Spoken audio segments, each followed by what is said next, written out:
Magandang hapon guys. Dito tayo sa Fonte, no? Kita nyo, Fonte, no? Shout out sa ating mga lahat ng mga viewers.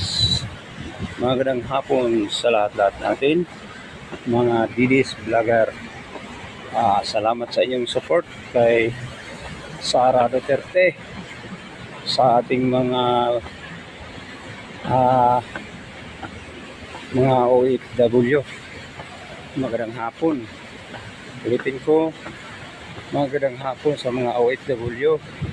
Salamat sa inyong support sa Sara Duterte, Tatay Digong, Rodrigo Roa Duterte.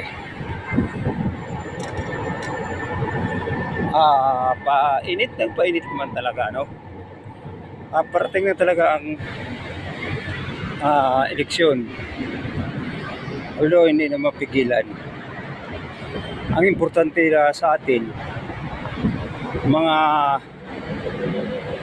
butante, diehard supporter ni Sara Duterte, kailangan straight vote.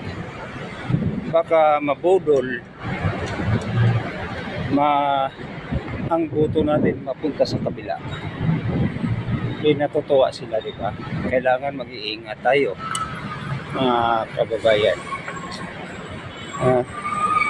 So, isang paalaala sa ating mga butante. Kailangan straight vote ang mga line-up ni Tatay Duterte sa kandidato pagka-gobernador. Pinipili natin sila ang iluklok natin, sila ang katiwalaan natin, sila ang napusuan natin. So, hindi na tayo mag-alanganin sa ating mga ginagawa, no? Sa kapag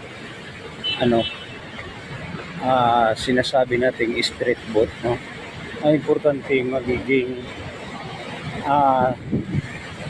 komportable tayo sa ating mga sinasabi na butante na hindi mabubudol. So ulitin ko, mag-enjoy tayo, mag-comment lang kayo, pindutin lang yung button para updated tayo sa ating mga videos.